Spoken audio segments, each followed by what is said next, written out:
Opa! Welcome everybody to Stavvy's World. 904-800-STAV. Call in, we'll solve all your problems. We got a double tracksuit day here in Stavvy's World. We're coming in. My boy Ethan, truly pumped to have you here. We're a very body positive show, and you're at the Mount Rushmore of in terms of like just fat guys. And I know you look great now, but there is like spiritually you'll always be a fat guy. I think. Well, I've been still technically fat. Still technically fat, yeah. You transitioned fat. into the dream, which is like just kind of like burly, like bouncer. Like burly is awesome. Yeah, like burly's fun because it's like back in, you weren't really considered fat in like the 30s. It's like burly is not a fat guy. It's a different kind of guy. Like that's what like Olympic boxers look like your physique, you know what I mean? And it's like, it's an old school show of strength. Yeah. For most of human history, this is what the strongest man alive looked like. Yes. Before we had steroids and like cutting. And Instagram. And egg whites. Right. When people were eating egg yellows. Yeah. This is what I'm a big fan of the yellow. Gotta have some yolk. But yeah, dude, we're pumped to have you here. Ethan, if you don't know, we're friends, so I do have to suck you off a little bit for the camera, though. I mean, like a legend. We got one of the best character actors of all time, if you ask me. Worked with everybody your resume is hysterical. It's awesome. It's dude. ridiculous. Like you have been a part of in so many incredible movies. American History X, obviously. And it's like, for some people putting it together, yes, this man was insanely fat. So some of his roles, you're like, what are you talking about? Which guy was he in American History X? Well, also starting with Boy Meets World, especially for a certain generation. Right. Like it's like Boy Meets World. Boy Meets World was your first acting gig, wasn't it? It's always weird, especially for people your age, to think about Boy Meets World, because I think you were one when we were doing that show. What year was it? 90? 91? 94. Oh, I was born in 89, but yeah. Okay, so you were 5. But still, literally, it's so funny to think about. You were one of the first actors I knew about, because that was my show. Right. And you were fat, and I was a fat child. I had always associated with the plus size community. Yeah. Even I've told this story before. There was a real turning point in my life. Honestly, right around the time Boy Meets World came out, where when you're like 7, you get to start buying school lunch. Yeah. And my mom she would pack my lunches, but she gave me milk money. Little did she know, you could get milk for free. Yeah. No kid wanted his milk. So I could ask, there was a little table where remember John Rueldis? Me and those went to elementary school together. You could put there's a table you could put your milks, your unwanted milks, and they were just free. There was like a free table. Right. There was a kind of a socialist system going on where it was like, whatever you don't want is up for grab for the public. Yeah. So I would get that, and I would spend my 30 cents of milk money on a cupcake every day. Nice. And there was I traced that, 7 years old. There was an old Greek lady who sold unregulated sweets in our elementary school. She just said, I don't know why they allowed her. Sweets. Yeah, they just allowed this old Greek woman to make like homemade cupcakes with icing from a little canister. I had a cupcake every day for the 3 years. And it was like, that was literally when my lifelong addiction to just being a fat kid, that started. And that's exactly when I was a huge Boy Meets World guy. And I remember specifically your character, because I was like, hell yeah, dude, that guy, the fat guy, is like, you were a bully, but in my head, I was like, that's cool. He was like, fuck Corey. Even though I liked Corey too. It's a lot of, you were the first complicated anti-hero in my life. Right. You were the first, you were like Tony Soprano, you know what I mean? Or like Walter White, where it's like, yeah. But then later on, you just became good. Yeah. And I still remember the Vader episode, because I was also a wrestling guy. So there's a lot. You remember that episode? Yeah, his dad was Vader in the show at the trailer park. Yeah. We captured a generation. You really did. So many crossovers. You really did, bro. And so, yeah, Boy Meets World, but then you're just like movie resumes. You've worked with, and I want to ask you about that too, but you've worked with incredible directors and incredible movies. Remember the Titans too is kind of in that a huge like, you know, Bruckheimer, legendary, like a four-quadrant classic that everybody saw with an incredible ensemble cast. But, like, you know, John Q, you worked with Denzel. Yeah, go ahead, Eldest. Just, I mean, so much insane. Your movie career is so crazy. Unstoppable fucking Tony Scott, one of the coolest guys of all. That was his last movie? Last movie. Whoa, dude. And of course, you know, Wolf of Wall Street, you know, Scorsese. It's just like, and then again, truly, and it is funny that, like, again, that we became friends, because I also was you're gonna think I'm lying, but just like true devout My Name Is Earl fan.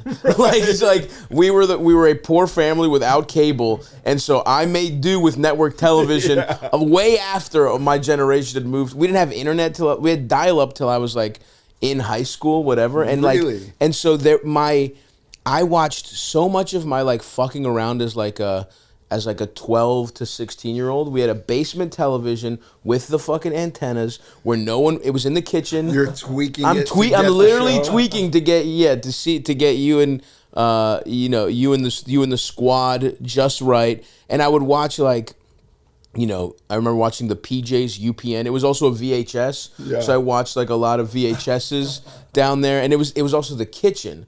And the kitchen and the TV room. Well, it was like the bootleg TV room, right? Because it's like we had the living room upstairs where my parents were, and upstairs were our bedrooms. But the basement was kitchen, an office my dad put, which was a fax machine. Still might be there. Like the fax machine. He never got a fax. He doesn't know how to use it. It was hilarious that he bought one. But, and that was just like where I spent all my time watching network television. And I was also a big, like, I think I was starting to figure out that comedy was what I wanted to do, but I couldn't really admit it to my parents. So I watched a lot of sitcom, like comedy. I watched every comedy that I could, and I weirdly really got into just like, you know, must-see TV. Because you guys were on that. You guys were a big NBC, like right before The Office. It was like you guys were the biggest comedy on TV. Yeah, I think the Office had done 4 episodes and were like on the bubble to get canceled. And then the head of NBC was like, no, I got a show to anchor this night. Yeah. And based on our success, The Office became successful, and then 30 Rock, and it became a whole block of stuff. Exactly. Yeah. And I loved all those. I mean, 30 Rock is still my favorite, probably my favorite sitcom. The writing is unbelievable, but it was like, just an insane amount of stuff. And again, so important to the plus size community, I would say, because it was like, because a lot of people, because you had a huge transformation too, like, you know, you were big as hell in a lot of your roles, like you know. I was smaller for My Name Is Earl. I was still overweight as I am today, but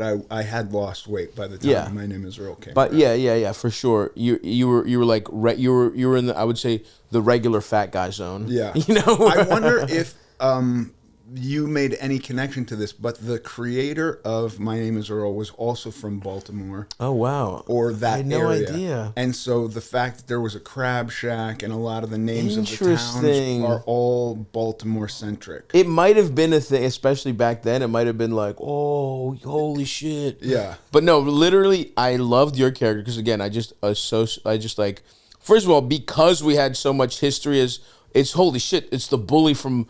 it's the bully from fucking, and every time I would see you, that's like when you love something as a kid, every time I saw you, I was like, hell yeah, that's my guy. He's back. Vader's kid is back, bro. And it was like probably didn't know your name until we were friends. That's the funny thing. You're a classic, like, that guy's fucking awesome. Yeah. What the fuck's his name? You're like one of the most classic that guy for years, you know? And so, but yeah, every time you would pop up in something, I would be like, fuck yeah, dude. Oh, he's friends with Ashton Kutcher in Butterfly Effect. He's a fat goth. And then obviously going up until the like Wolf of Wall Street, where I was like, I knew who you were, just because I was getting more into just like movie stuff and like actually researching that stuff, and it was just like. But even then, it was like that pride of like, oh, hell yeah. It was post losing weight, and it was also just like cool to see you in, you know, one of the, just such a sick movie with Scorsese and, you know, an incredible cast. Yeah, that movie was awesome. Yeah, that was a bucket list movie to do for sure. Oh, dude, yeah, I can't even imagine what that like. That must feel so sick to be like, you got Scorsese just throwing. I mean, dude, his last movie was incredible. Killers of the Flower Moon. Did you see it? Yeah. He's still. There's no drop off and he's so old. Yeah, it's insane. It's amazing that he's still working and hasn't retired to a villa in Italy. Yeah. Oh, dude, these guys who are true artists, it's like, oh, they can't stop. I don't relate to that at all. Yeah. I can't wait to find the way out. I can't wait to just let me just 2025, folks. One big tour and then it's over. So that's that's awesome because that was, I mean.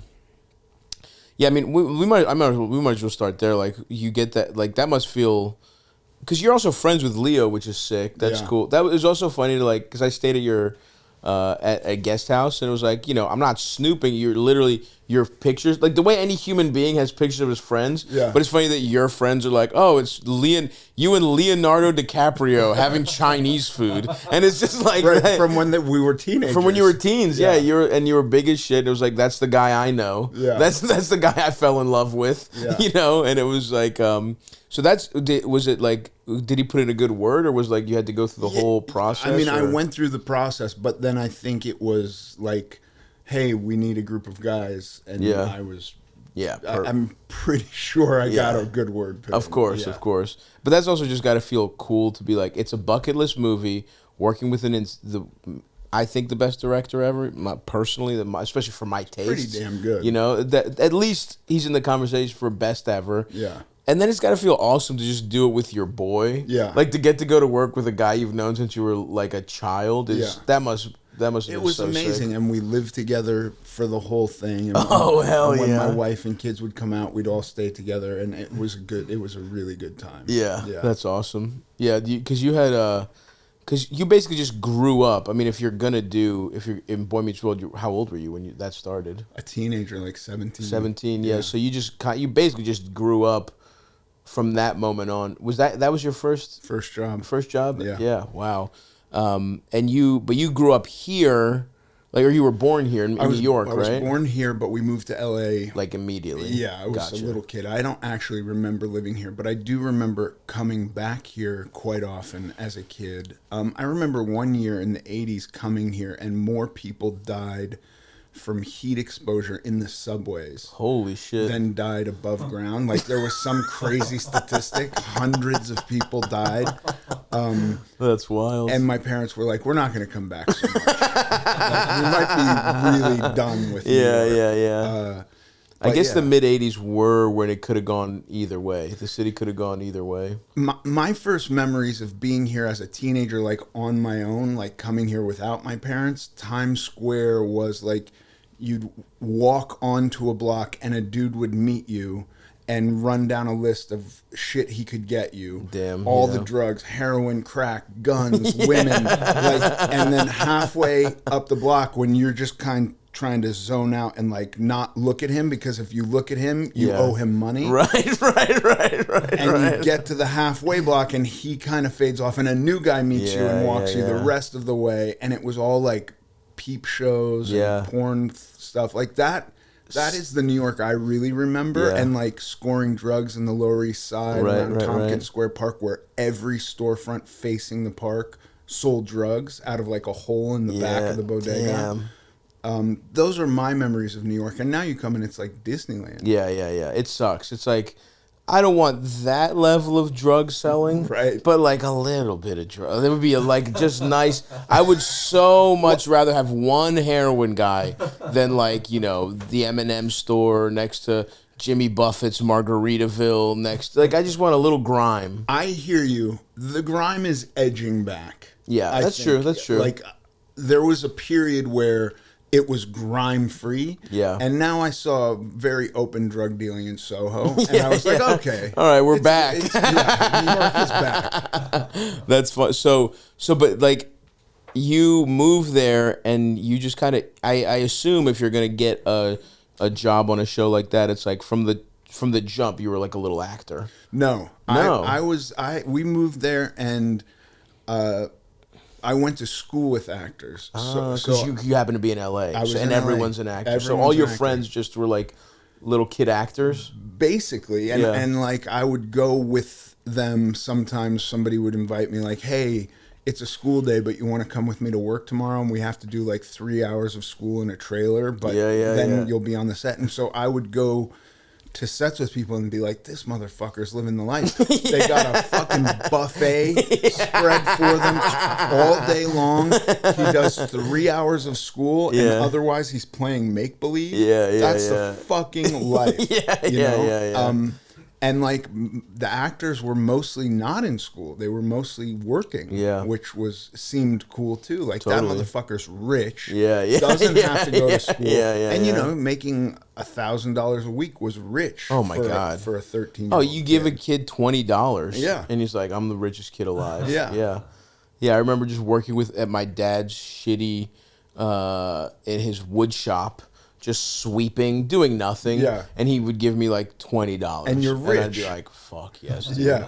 3 more of these, I'm gonna buy Madden." Right? You know, exactly. 3 more of these, I'm gonna buy Madden, have enough left over for a couple ice cream cones. I mean, there was another aspect to acting that was interesting to me, which was like all the actors that I knew as a kid. People really didn't look at them like I had attention because of my weight. People would look at me and stare at me because of my weight, and that made me very uncomfortable. And I noticed like people were not looking at the actors I knew because they were whoever they were. They were looking at this very surface thing of like, that's Johnny from fucking the Wonder Years or Punky Brewster or something like that. Right. And I was like, oh, that's got to be so relieving that they're kind of like who they actually are is anonymous. And it became this like invisibility cloak I could wear. Like, I'm an actor now. Nobody's looking at me because I'm 500 pounds. They're looking at me because they saw me on TV. Interesting. So there was that like bit of psychology. There is like a lot of anonymity in acting. You're right. That's true. I mean, even you think about somebody like, which I don't like, that's the funny thing is like comedians, and especially with podcasts and just like, I think it's a more confessional art form anyway, but you're right where it's like, I do feel like, you know, you started a podcast when you're 25 with your friends that you never thought anyone was going to listen to, and you said the most just honest, ridiculous shit ever, and then it's like, oh, it ended up being insanely successful, and now 10 years later, and probably in perpetuity, I'll be talking into a microphone. Like, I never expected to tell so much of myself, but you're so right in that, like, what the fuck do we know about Brad Pitt? Nothing. And that's like the most I famous know he's guy. A carpenter. You know what I mean? Like, you know what his PR team wants you to know. Like, we don't know shit.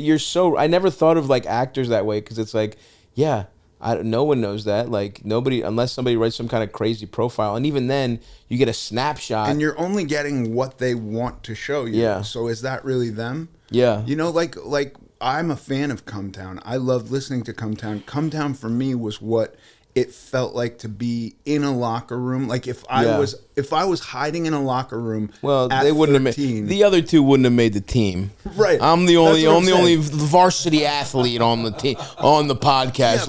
Yeah, brittle bones on Mr. Friedland, and Nick would have never been able to listen to a coach tell him anything. So, but you're listening in on an honest conversation amongst teenage boys. It really was just There's no like there was no filter. It was like when we how finally you talk. met. My expectation was not it's going to constantly be dick jokes. Right. But I think that for right. some people with actors, it is like, my expectation of you is that you're Randy from My Name Is Earl, or another person could be that you're the racist guy from American History X, which gets scary sometimes because when people are really into that movie, you're like, what? Did you not get it? Dude, yeah. You know? You don't say, I don't know anything about that with Come Town. It's like people not getting that a joke isn't what we believe sometimes. Right. Yeah, I would say there is a little crossover between the American History X guys and a certain percentage of Come Town listeners. Yeah. So there's that, but there is probably a level of anonymity for you where people just make this assumption they know you, And so you're like, that's a good point, because I don't have any idea of who I actually am. That's a good point, because they don't, right? And especially Come Town in particular, it was like that was even like not even a real dynamic. Right. That was like what we did to get through an episode, you know. But it was like, and it was weird. Some people just like thought we were like we slept in like a triple bunk bed, right? And then it's like friends. We saw each other 4 hours a week, and it's like we were friends, but it was never like. People really thought we were like, you know, born and, you know, we were like triplets or some shit. Yeah. It was really bizarre. And it was like, no, man, we just had a good rapport on mic. Like when Adam was shitting his pants while doing that was the show, awesome, yeah. I remember thinking, like, well, they're roommates, so he probably does this all the time. Yeah, and it's not really that big of a deal. Yeah, and they're playing up to it, because don't your roommates typically shit their pants in the same place? Yeah, and we've never lived together. We were never, but that was actually a hilarious moment of like, I didn't even know, is Adam doing a bit? Like, I was like, he can't have actually shit in the chair. That really was a moment where I was like, what is going on? That was like, have we jumped the shark? I still to this day don't really know what happened. Right. Like, I think he just shit his pants, but he made a meal out of shitting his pants. It was crazy, and it was a legendary moment that I think about sometimes and still smile, because like Adam was good at like always being in on the bit, but that felt like a moment where it was like I thought he was in on it, and then I'm like, wait, is he actually this sad about shitting? Now I feel actually bad. We're shaming him for his incontinence. But then he also did shit in the chair, which is weird and like, why? That's just disrespectful as shit on your friend's property when you're a grown man without like, I don't know, ass cancer. Like if he had like some ass condition, or like withdrawing from heroin, right? Very sick. Not what was going on. Just took a cold brew too fast. Like that was it. And it's like you should be able to figure this out, but. No, that you know, that's a good point, because I guess it bothers me a little bit because I feel like a lot of people just have no idea who I am and make the assumption that they do. And with stand-up too, like I think your stand-up's very funny. It's not always exactly who you are. Right. For sure. It's heightened. And for stand-up, I think what's nice, what's fun artistically is like, the pursuit is to get as close as you can to what I want people to know about. There's you know, certain things, and that's another struggle is like when you start, you're like whatever for a laugh, and then you get to a point you're like, well, I have a life. I want certain things to be my own. Yeah. But like there is that pursuit, but you're absolutely right. It's like people just get these snapshots, and that's a good perspective to see it as like more of an invisibility cloak than I guess the difference is those are roles, and this is at least somewhat derived from my life, even though, especially on Come Town and certainly certain jokes, it's like I am effectively playing a role, right? But at least it blurs the line even one step further. But it is a good perspective to be like, no, that actually is almost like a good thing, because the guy they think exists is just not a real guy. Yeah.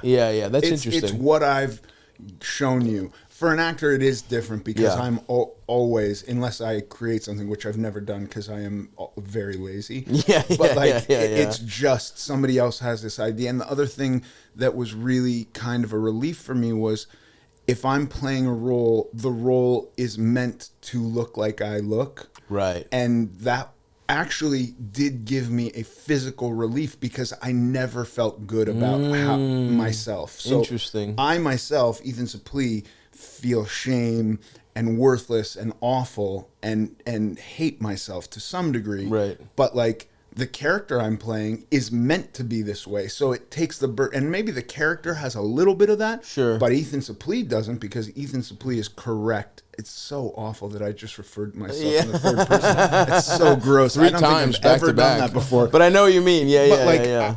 I could experience relief because I'm now doing something that I'm perfect for.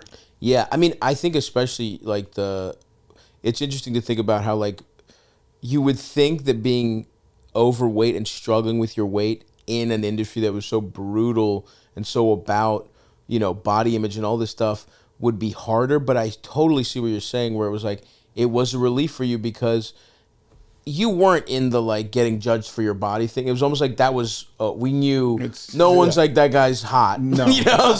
So once you cross that threshold, a very very small percentage of gay men, were super into my body, and that was it. Yeah. But that's interesting to think about it as like because we've also talked about this. We do have pretty different. Like if it wasn't for health, I'd be a little less fat than this. But I like being fat. Yeah. Like, I actually like the physical thing of it. When I was younger, I had certainly some, I certainly had some, like, image stuff because kids were cruel and I didn't believe in myself in other ways. Yeah. But you realize, like, a lot of people have a lot of problems. Weight is just one of hundreds of insecurities that people can have. Totally. And so it's like, yeah, I have this thing that's not traditionally attractive or traditionally like looked on, but it's like I have all these other things that are so much better. So it's like, yeah, you got me on maybe I'm a little fatter than you, but it's like I have, I'm more fun to be around. I'm a better person. I'm like nicer. I'm not trying to be cruel, like, whatever. It was like there was all these things where, because I was in elementary school, a shirt in the pool guy. Yeah. And I really kind of came into my own, probably a little through comedy, probably a little bit through, just having fat role models, like Chris Farley, like those fun, trying to be John Candy. I think your freedom with your body is so inspirational to me, and your calendars are like, when I first hung your calendar the first time, and my wife saw it, she was very concerned, like, what the fuck? I didn't know this about you, always kind of thinking I was a little gay anyway.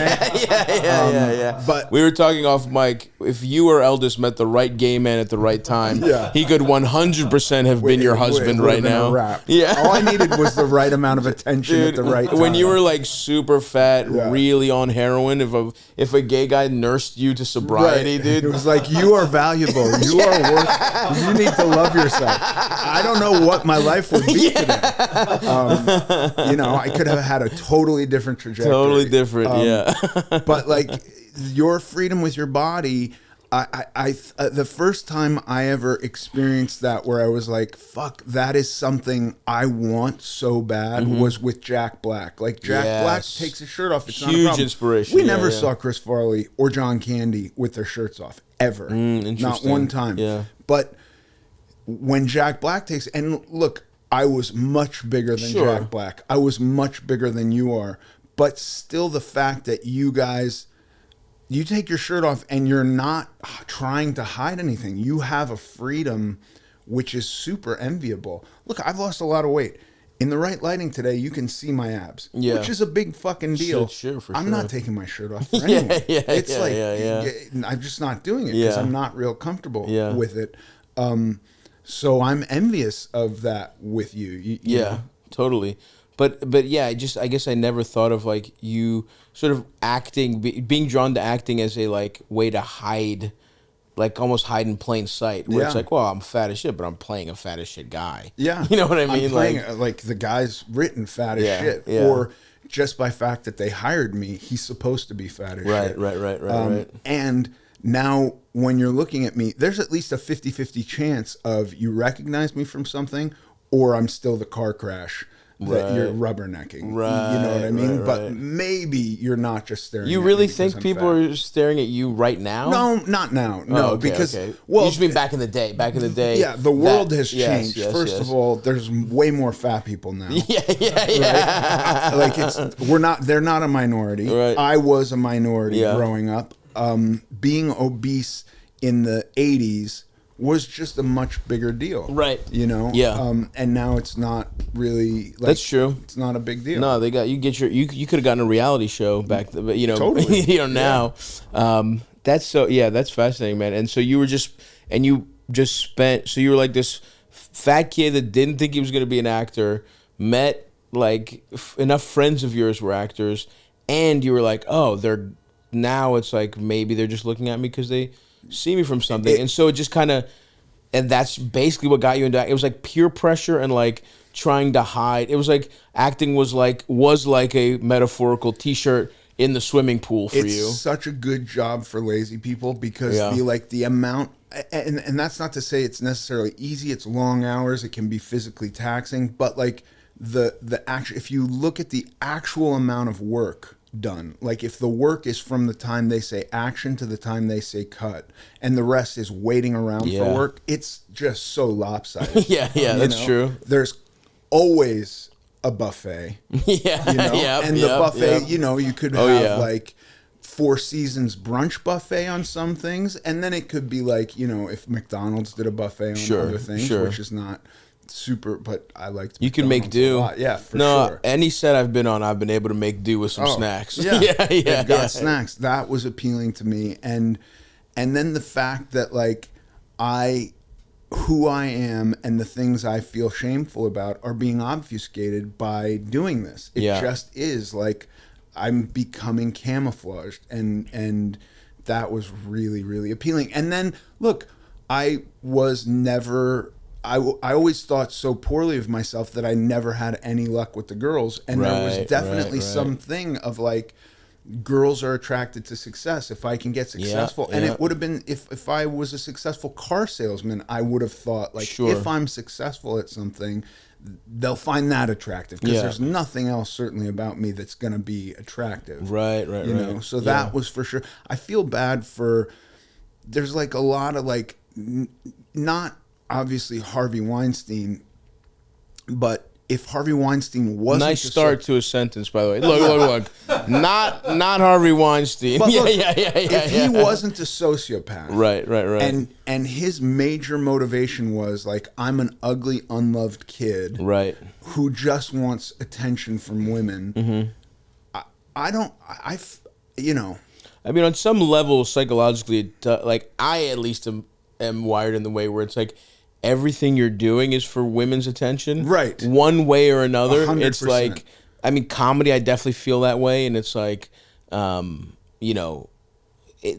to me, it was like, I always, I don't know. I just feel like you are successful. I mean, now it's transitioned to like, it's definitely what got me started on certain things. 'Cause it's such a base human need of like to feel wanted or affection from the people you want to like you, and like, but that's really what got comedy started for me. Was like there was a little bit of being funny around people was what always drew people to me. I never really had a problem, making friends or whatever, being like, I was always a ham in the center of attention. And I liked acting. It's so funny, I never even considered like, I don't know, being fat or anything. Like, I literally like the performance. I like the attention more than anything. Like the attention on, like, I think I like stand-up more than acting because I mean, maybe if I did stage stuff, but like I just became a thespian. Theater stuff, which is a whole other thing that's hilarious. But like, because I was in like little school plays and shit, and then it went to. And then at kind of in the middle of my life, I was like, no, I'm an athlete now. Like I tried to, I played football, and I was like, acting's actually gay, and I'm and I'm actually fucking gonna get jacked or whatever. And then that just didn't really work. I ended up being like the clown on the team, even though I was pretty good, whatever. But so I don't know. It was just like. I did a play in school, and I remember it being the first time I got any attention, positive attention for anything I'd done, and that feeling good, having people who never said a word to me saying like, you were great, Right. It does feel very good. That's why I feel bad for like, the new kind of idea of what power dynamics are. Because it's like, look, you take a kid like me who has no self-esteem, and they're just trying to figure out how to find love and be loved. And it's well, having success is kind of a way to lure people into loving you.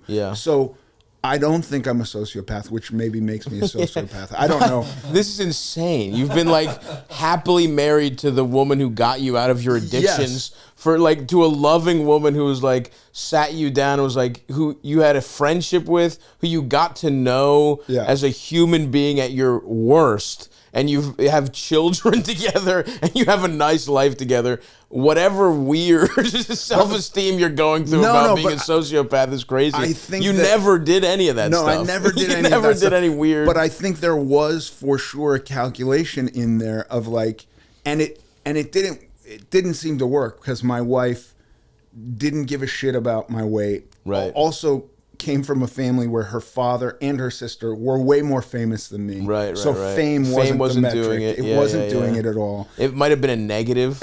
No, literally for sure. might have been a like, negative. I'd really like this guy, but actor, he's a fucking Jesus actor. Christ.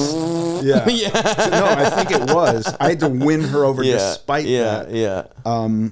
But I think that was part of it, was like this idea of like, I want anonymity and I want to be somehow more attractive to girls. Right. Which makes, I mean, you know, and you just worked at it, and then you were like, you know, and basically from then on you were just pretty much working steadily, right? Yeah. Since that started, and then who was that group of friends? Like, was DiCaprio a guy you went to high school with, or you guys? We didn't go to high school, but we just became friends. Are there any people 17. from that school that you're still like friends with? Any of those acting kids? Ribisi. Oh hell yeah! Yeah, awesome. And Soleil Moon Frye. Oh nice. Yeah.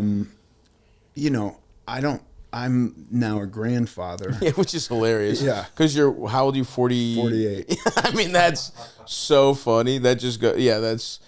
That's crazy that you're a grandfather. It's insane. At 48. And by the way, I have 4 daughters and a granddaughter and a wife. So my life is still motivated by women. Attention from women.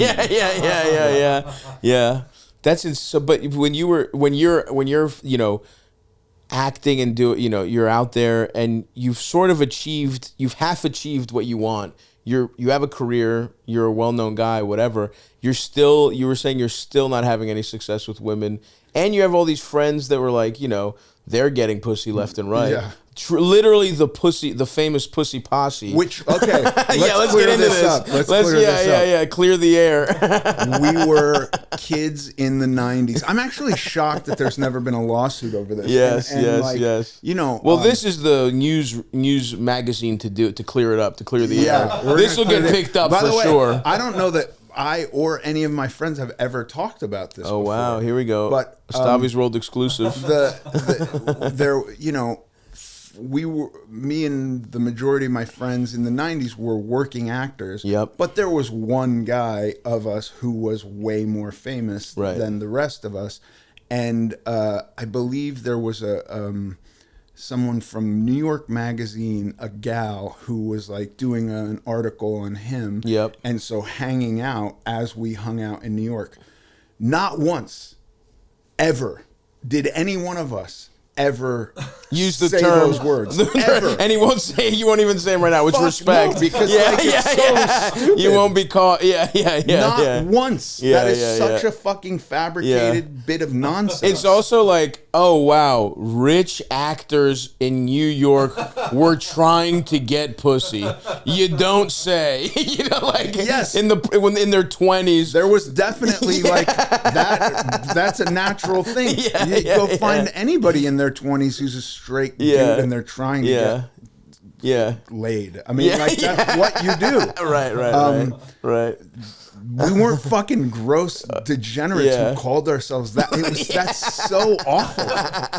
And we're true. The Pussy Posse. Yeah. I mean, my buddies are the Pussy Roll Posse. call, Pussy Posse #1. You guys have jackets with monogrammed pussies on, like detailed biological drawings of a vagina in silk, like you're in Greece. you have the Letterman's jacket. By the way, the person I feel worse for in that situation is that they put Sarah Gilbert as a member who was just as like, and she's a chick who has a chick's libido. Yeah. She likes girls, but like there was it's just like there was nothing ever gross like that lady put into print. Right. But you were just a group of friends hanging out. Yeah. And you were just had the success. I mean, those guys, not you apparently. You were fucking pilled out, too fat to fuck. I was doing a lot. I was doing a lot of drugs, and I never had much luck with the girls. Yeah, I really did. Yeah, that's I mean, we just had a buddy of ours who was not. He was huge. He was like Peter when we had Peter on here. Not famous at all. Just one of the coolest guys in the world. And it was funny because he was kind of the same way, and he would just talk about his dick wouldn't even work. It was just like oh, a woman would have had sex with me, right? And now she'll spend the night, and it feels good to have titties pressed on your breasts. That from was drugs, huh? From drugs, from just being drunk as shit, right. Very fat, you know. Oh, yeah. I definitely had a few instances where and it was such a disappointment because it was like finally, and I've done this, nothing, and now I'm too fat and on pills. I've been there where my dick just doesn't work. Yeah, and you were unfortunately this was prior to all the dick pill revolution. They don't have that. Yeah. Thank you. Still sponsor us. I can't believe we don't have a dick pill sponsor. Every time this comes up, you could be making free money right now, folks. We're talking to a member of the Pussy Posse himself. Ethan Suplee, Pussy Posse approved, dick pills. That's what you could have right now. We would spin his words, we would edit him, and it would be like, I was a member of the Pussy Posse, in a different guy's voice. I wish we had butch at the time. You're losing money, folks. I totally know that vibe too of just like, you're the fat friend around like, and you just the hottest girls. By the way, New York, with the models that are here working, and every year you leave and every year you come back and the models are exactly the same. There's nothing changed. Maybe they're all new people, but they're all 19 years old and I was the friend who like had girls rest their head on my shoulder and be like, your friend doesn't like me. It's nice to know that exists at every level of success. 100%. It's like no, the fat guy's not even when you're famous. He's not the main guy. He's just the even more famous guy's fat friend. You're just honestly, you were the top level fat sidekick.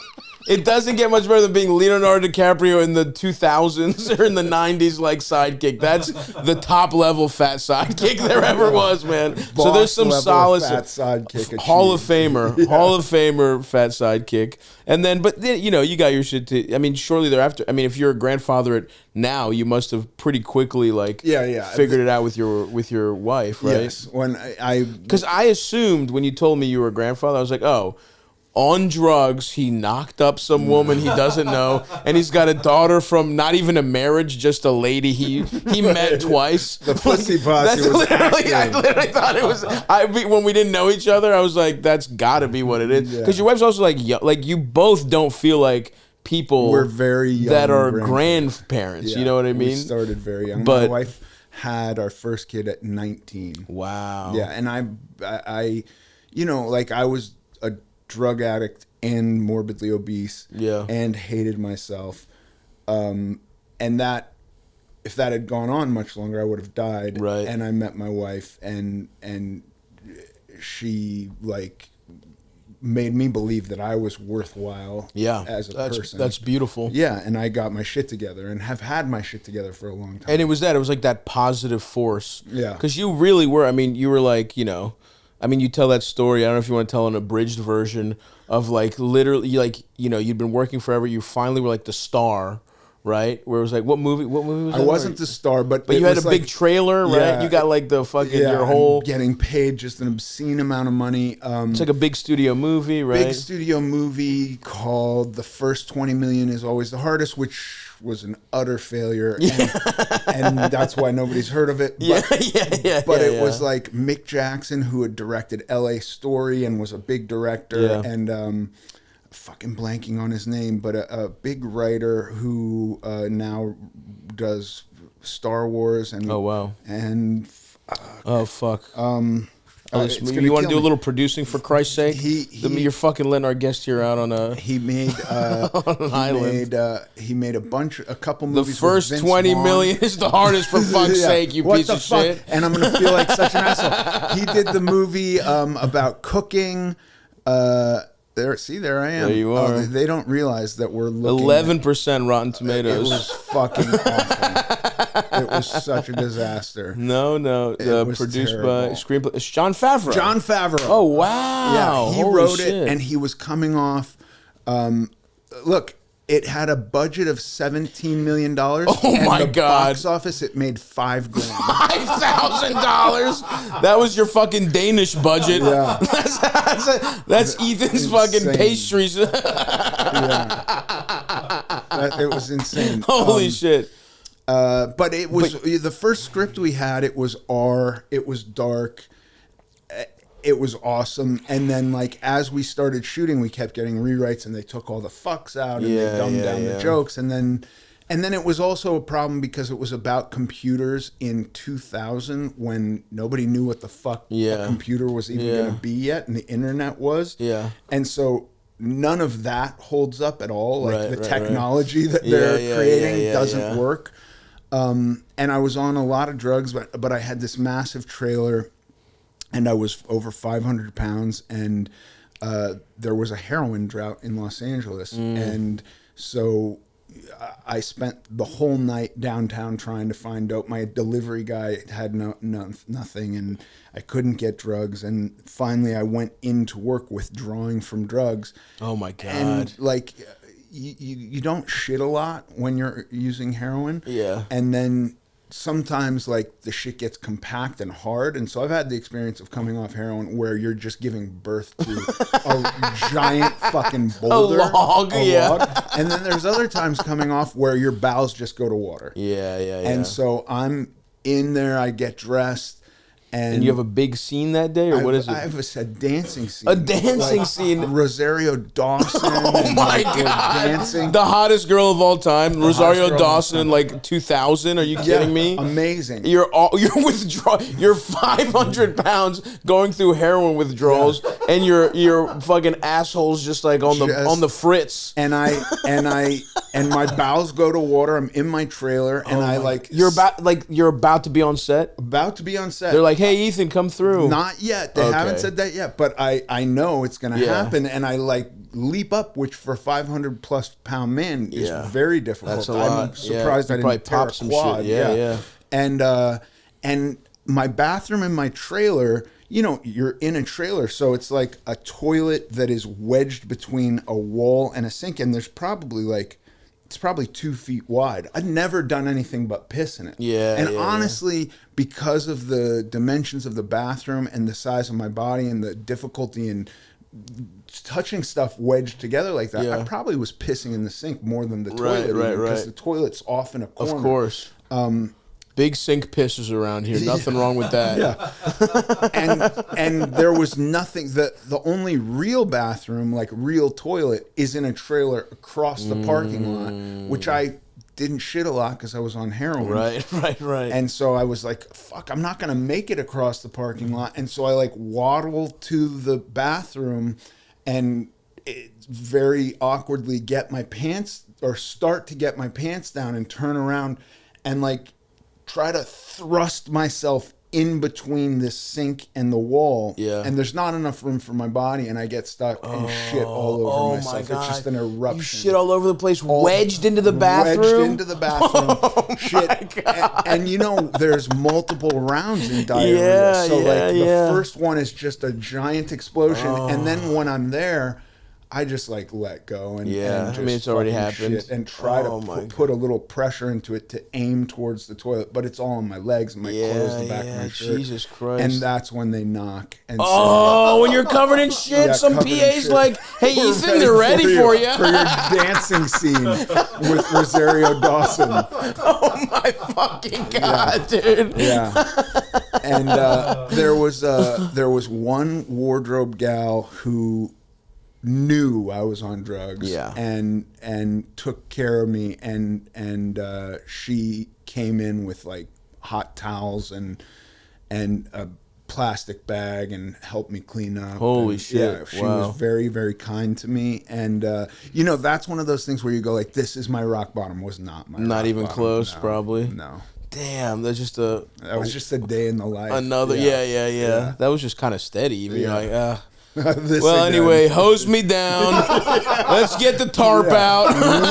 We need Ethan Shit Tarp. Yeah, he's off heroin again. Let's get Ethan Shit Tarp in here. And for God's sakes, find the heroin. Come, we've been looking all night. Right. Right. Somebody patched this kid up. No, but I actually had to have a doctor called to set who wrote a prescription for legal heroin, which came in the form of oxys pills. And shit. Oh my God. Yeah, and I ate a bunch of those and felt great. Yeah. What a beautiful business. Your body is begging you to stop. And they're like, no, you got to tango with Rosario. Come on, we got a movie that's going to lose $16,955,000. For God's sakes, he can't go to rehab now. We have to make the shittiest movie of all time. It is a pretty much a disaster of a movie. Yeah. And that's what they were like risking your life for. That's what they're prescribing you more drugs for. They didn't know. No, listen, you know what I mean, right? Though. Maybe somebody the industry, your agents, somebody made it. It's just you think you're hiding it from people. Oh, you know what I mean? Of course. I mean, the doctor. I'm telling, I have pinched sciatic nerves, and she's in my trailer going, why does it smell so bad as shit in here? Yeah. But your sciatica. That's literally what I said. Yeah. You know how it's connected to your asshole, and if you hit your knee just right, a fountain of shit comes out of your 500-pound ass. God damn, dude. Yeah. That's good though that you were fucking. I love that wasn't even rock bottom, but thank God you found like the positivity in like your wife and an actual somebody who believes in you and like just kind of was nice to you. Yeah, because that is what it takes. I did go to rehab not too long after that. Yeah, and then you've been clean for a long time now. Yeah, clean and dieting on and off. That was like the second hurdle. After I'd been sober for about a year, I woke up one day and was like, oh, I still can't breathe when I lay down. And I still worry about like dying in my sleep. Totally. And so maybe I need to focus on that too. Yeah. Yeah. And I get that. I mean, literally for me, it's also just pure health stuff of like, going upstairs is too hard. It's rough. It's too hard. Like it can be, you can get it's one thing to need to catch your breath. It's another thing to be like, all right, I need 40 minutes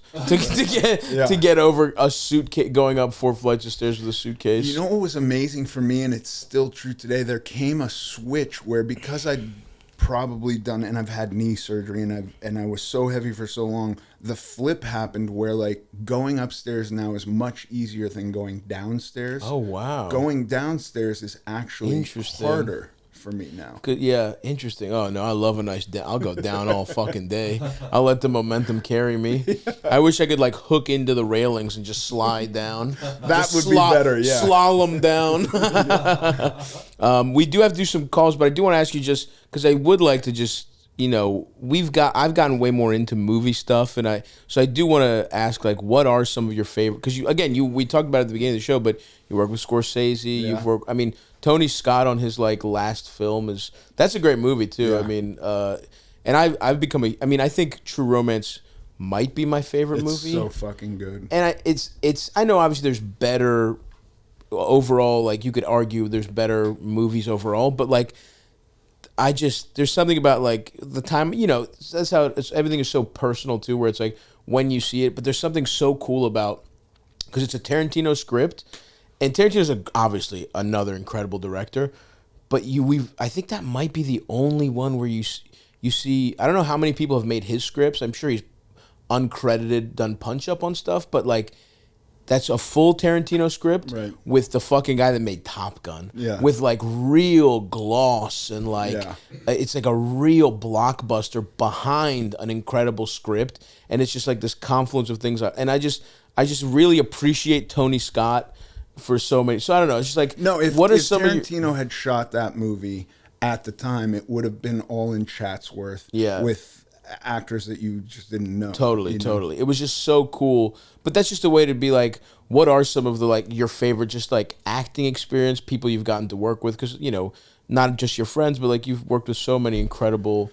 Anthony Minghella for me was like another bucket list guy. He won an Academy Award and was just made these epic, massive, masterful movies. And I Was got that to do Cold Mountain? Yeah. And he did a bunch of. He did fuck. The Talented Mr. Ripley. Yes. Yeah. Oh man, that's a fucking banger. Philip Seymour Hoffman in that is like amazing. So him entering that movie. Yeah. Where he jumps over the car and shit. That's like certain things are ingrained in me as like a kid, but certain things I see and I'm like, that's how I want to be perceived. Yeah, and him in Hard 8 too is kind of like, but anyway, yeah. And Philip Seymour Hoffman in that movie, he was also in Cold Mountain, but I remember hearing stories about Anthony Minghella finding Philip Seymour Hoffman to be too thin, so he just sent him on an eating tour of Europe. Wow. Like literally just picked all these restaurants and said, you have to go eat here for a month. And for Cold Mountain or Ripley? For Ripley. That makes sense, because that character should be a little chubby. Yeah. Guy. Like a chubby guy that believes in himself. That's a fun guy. Yeah. Fun, the most fun guy. Yeah. And Minghella was just like an angel of a guy. So he was another bucket list kind of a guy. And is it hard for you? Because like I assume a lot of these stuff is like you kind of pop in, you have to do a day. These guys are there constantly, and it's like to you it's your scene, but to them it might be like, oh, this scene's not too bad. Like, is it kind of hard to maybe just kind of because you're maybe like you're in it for one scene with like some insane actors. Like, how do you approach that? Where you're like. Well, do you just kind of take your cues from them, or like, what do you do about those movies? Like, if Cold Mountain, obviously, there's a ton that I'm not there for, but I was in Romania for 7 months. Holy shit! Really? Yeah. What the fuck? Yeah. I didn't mean that. I just mean like specifically because I do feel like when you're a good actor, where they're like, we just want. It's not like the biggest part, but we want someone who's fucking awesome. Yeah. Like we talked about. Even fucking Babylon, which was like you're great in it, and you have like your look is so important as like a henchman or whatever. Yeah. But that's a huge movie. I mean, that was a huge movie, which we've talked.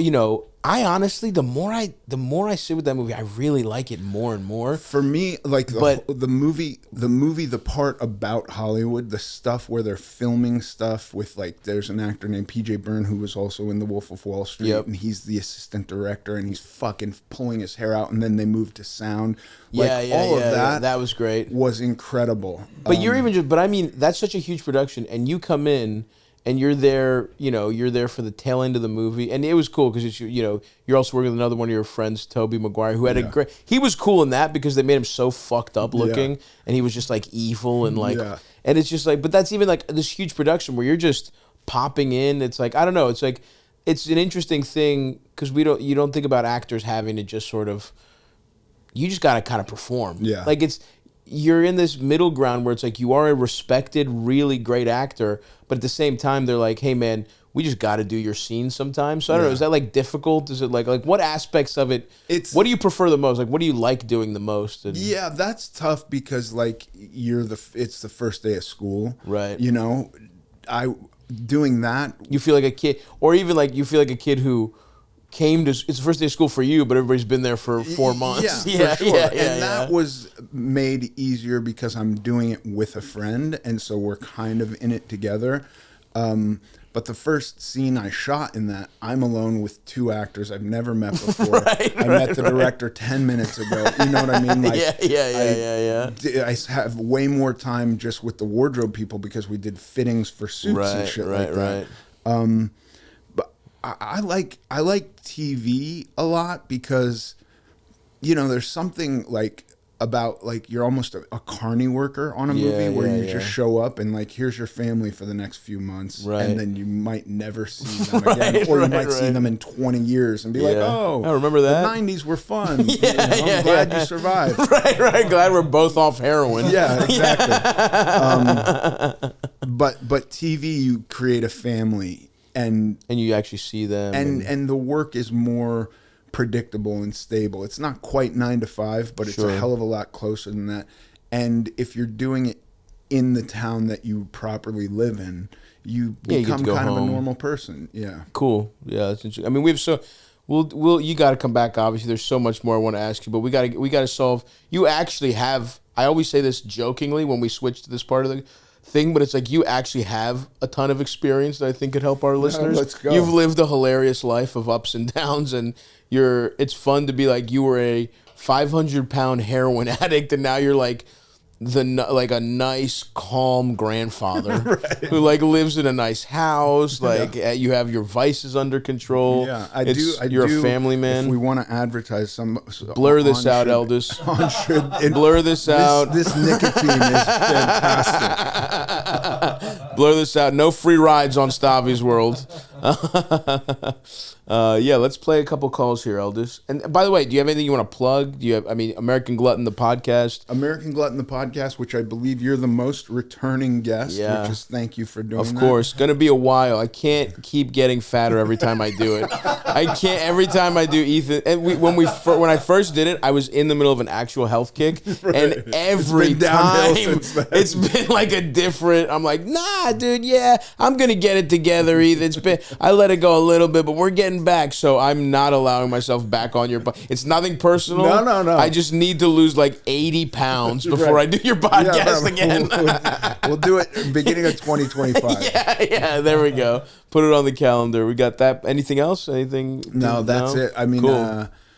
I have a couple movies coming. I have a TV show coming out. Cool. But I don't know when. And you did the movie, the indie movie that I wrote and that I was in with my friends. Let's Start a Cult. We're still trying to figure out what the fuck's that. I don't know how movies work. That's another frustrating thing about like stand-up. It's like I control everything. Yeah. And then it's kind of annoying to me to like, I poured so much of my life into this movie, and now we're just like, all right, yeah, we're trying to get into some festivals, and then we're trying to figure out distribution, and it's like, that's a part I hate, where I'm like, give it to me, I'll make people put see it on YouTube. Yeah, like, so, but yeah, you were awesome. I really appreciate that you did. You played my brother. Yeah. In the movie. Bobby Kelly played our dad. You and Bobby. Like 2 years older than me. I know. It was so funny. It was he has more hair than I do. He's 2 years older. I mean, it did not look like you were father. It was so funny and stupid. And the lady we got to play, our mom was probably your age, like exactly or younger. Yeah. Because the thing is, I was like, Bobby. I was like, hey, man, like, because Bobby, when I first started, he was kind of my dad. We looked exactly the same. We were fat as shit, shaved head, everything. I was completely hairless. But he's not even 20 years older than you, is he? No.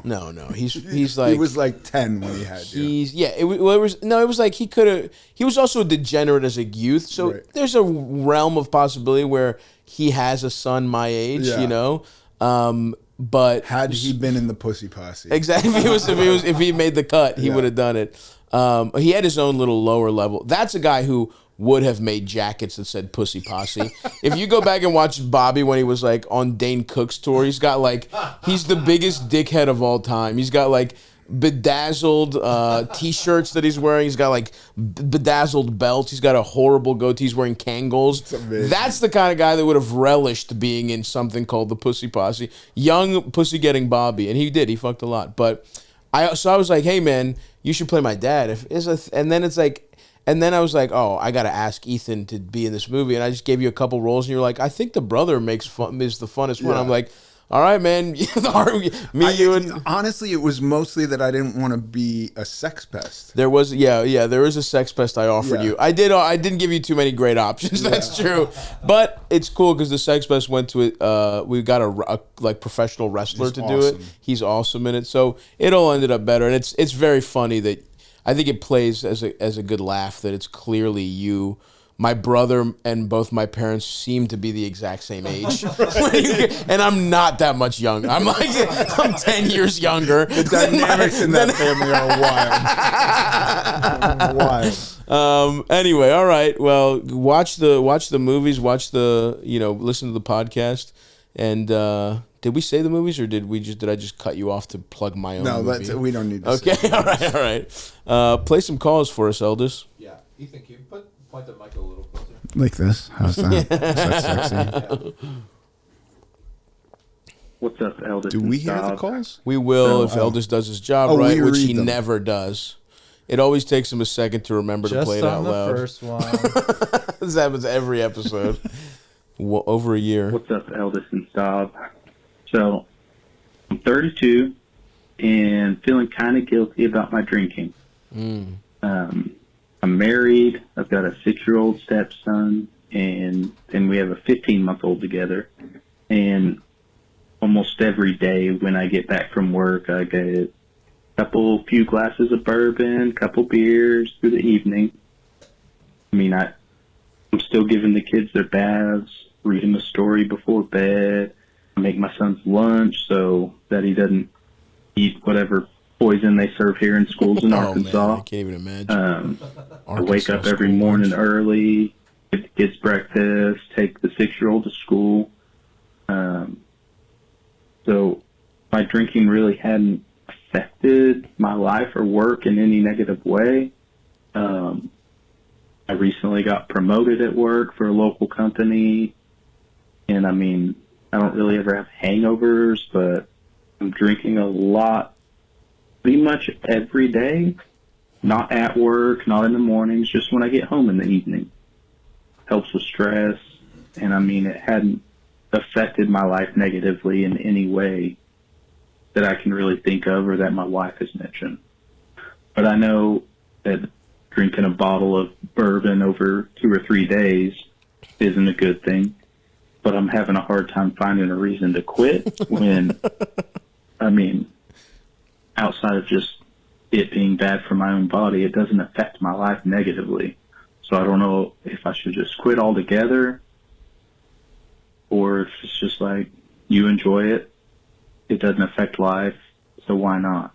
I mean, a couple times a year I quit for 2 weeks, a month. But outside of that, I drink pretty much every day. But it doesn't hurt me in any way that's noticeable. Interesting. Love any advice you have. Appreciate it. This feels a little like the lady doth protest too much. It feels a little bit like... Well, like, if it's really not affecting your life, then who cares? But Right. if you're making a call about it, I Right. think you're just not really examining your life deep enough to see how it is affecting your life. Right. It's a tricky thing because, like, the reality is, like, so much of adult life, you can just get through, like, a little drunk, a little high. Because, like, 80% of life is just, like, bullshit tasks. Like, you just kind of do shit mindlessly. So, yeah, in that way, it doesn't affect your life. But, you know, yeah, the fact that he's, like, calling in is a sign that it is affecting him, or he has, like, some doubts about it. But it's also, like, I think the effect cumulatively is, like, whoa, I'm, like... fucked up in every spare second of my life where I don't have to like do something important. Right. And I think if you like look back and you're like, oh, the last few years were like that, and I haven't had like a moment with my own thoughts in my head soberly in years, like that is like an effect that you just like don't see on a day-to-day basis. Yeah. Mel, does this call touch a nerve with you in particular? No. I haven't thought about this shit, especially with weed. Yeah, me and you, two guys that have spent pretty much every moment together, haven't been fucked up. That's the thing. I've been fucked up through 8 of the most productive months of my life. I was fucked up every moment I didn't have to be working. And it didn't, so by your metrics, it didn't affect my life. Got my Netflix special done, did that movie. I mean, that movie we were on, dude, I was getting fucking, the days were so, like, annoying. I was so, like, amped up, and I was fucking pissed off, and I didn't want to get drunk because I didn't want to deal with a hangover, so I was getting high every night. I mean, every night getting so high, I would just go to sleep without thinking and just wake up in the morning and just pound coffee or take Adderall or whatever. Like, yes, I got through it and those drugs didn't affect me, but I would have been healthier. Like this year I've decided, actually, to our friend, it's like, I decided I turned 35. I've talked about it a couple times. I'm going to be sober this whole year. Yeah. I'm just going to give it a shot, see how I feel, whatever. And so, you know, for our friend here, I think you're right. Both of you are kind of on the same path where it's like, what do you mean it's not affecting you negatively? Like you're passing life with a C+ right now. Right. That's what's going on. It's like, yeah, okay, C+ is fine, but also the more this does a bottle every couple days turn into a bottle every 2 days, turn into a bottle a day? Like, if you ratchet up your drinking even a little bit every 6 months or whatever, that is you're on a bad curve, and it seems like you're thinking about this. It seems like it's something that is, at least psychologically, even if you're right and everything's fine, seems like it is taking a psychological toll on you, which I also relate to, because especially the last, oh my God, dude, the last 3 months of like this last year, I was like miserable, and I was just like, I wish I wasn't fucked up right now, but I have to be to get through this. I just know I have to be. And so is that starting to creep in where you're like, I don't need it, but I'm not stopping either. Like, if I don't get my bourbon, though, it would be a bad day. Like, I think, Ethan, you're right, where it's like, examine if this is actually affecting. It's not affecting the tangible outcomes of your life right now, but is it affecting like stuff that you can't measure? Yeah, especially with kids. Are you being present for your children? Like, for me, that would be the biggest. Or present for your wife. Like, are those relationships that you're thoroughly invested in, and could you be more available to those people if you weren't fucked up? And I'm sober and abstinent from drugs and alcohol. My wife is not, but she can sit down to dinner and pour herself a glass of wine and not finish it, which I can't do. You know what I mean? And I don't understand that at all. I think if the bottle gets open, the bottle gets finished. You know what I mean? If anything is in the house, it just gets drunk. Totally. So I can't do that. But like, I don't think everybody has to do that. So I don't think this guy necessarily has to be sober. But I think if he's drinking as frequently as he is, he's not really participating in his life in the way he could be. Right. He's just checking off like his responsibilities. And I guess good on you for being, essentially what he's describing is being a functioning alcoholic. I mean, that's just what he's saying. Mm-hmm. I mean, you are an alcoholic if you drink that much. And yes, to me, I would say, look at everything you just said about putting the kids to bed, doing your work, all this stuff. And then I would add what you just said. Are you present? Are you like, and if the answer is still yes, if the answer is like, yeah, we have a good relationship. I actually talk to my kids. I don't like resent them. I'm not drinking to get through the mundanity of raising children.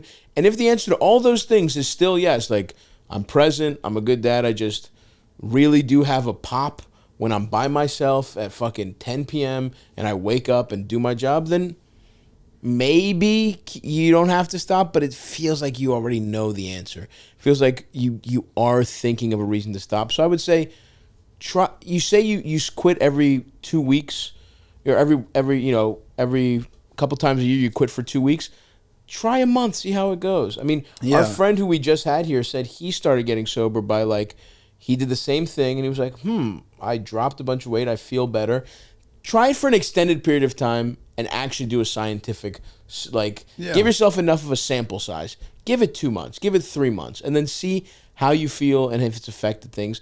And if you don't like it, go back. But it seems like you might want to monitor this, because I think at the very least, this is the kind of thing that even if it's in check right now, it could be like the embryonic stage of a really fucked up drinking problem. You're also only 32, People get more alcoholic the older they get, for sure. So, think about it that way, buddy. And good for you for not, for still feeding your. It's also hilarious how low the bar is for him. He's like, I feed my children, I bathe them, I go to work. What do you want from me? Come on. I mean, you sound like the stereotypical alcoholic dad. Yeah. Is that the life you want to give to your kids? Yeah. Okay. I mean, that's up to you. So we're erring on the side of stop drinking, but you have to really examine your shit a little more. As a general rule, I mean, what he's describing, it's like, this doesn't even sound like that nefarious, but whether it's like alcohol, weed, even cigs, whatever, it's like, it's probably not good to have a drug that you use every day. Right. Yeah. Well, right. Like and that's just like a very basic, like, common sense. Like, you might not have a problem, but like, that's just not a good like habit. And or also something. health will start to factor in, especially if you have kids. You are fucking, like, long term, this will add up. And even if you keep it exactly here, this is not good for you long term. It also seems like he's waiting for some disaster. He's waiting to shit himself off heroin in a fucking double wide. And like, in my defense, I didn't have children at the time. Right. If you're dealing with kids and like your bar is like, I'm passing everything, but like with kids there can be emergencies. Like you're bathing your kid while you've had a few it says a few glasses of bourbon. Right. Does your kid have to drown before you go like, oh, my drinking is a problem? Or is it like, no, maybe if I'm sober and doing this, I'll be better at it and I will avoid some disaster. Yeah, I've always thought about that of like, if I'm babysitting a kid or if like I had kids, I think I would have to stop smoking weed at night because you're essentially on call. Yeah. Constantly. And so 15-month-old kid, maybe a little less with a 6-year-old, but still even with a 6-year-old. 15-month-old kid, that kid is utterly dependent on you for life. Yeah, for sure. And that's your actual kid that you actually love, not your stepchild. No, I'm sure you love them both. All right. Next question, Elders. Oh, man, 3 minutes. Yo, what's going on, You're on Stav? thin What's ice, going on, Elders?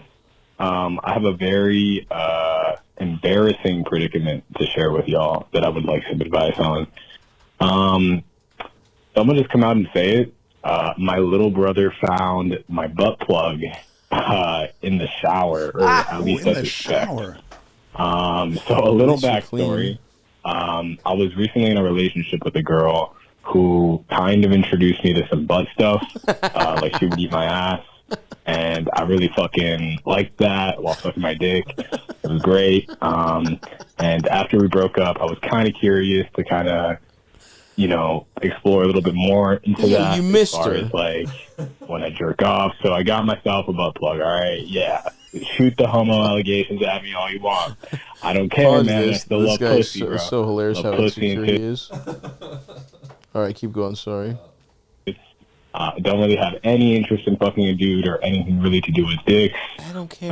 Might have thought I was a little bi-curious at one point, but to be honest, Hilarious. I don't think it gets better than pussy. You know what I mean? That shit is divine. I feel like the female form is just divine in a way that doesn't match up to Wow. or vice versa.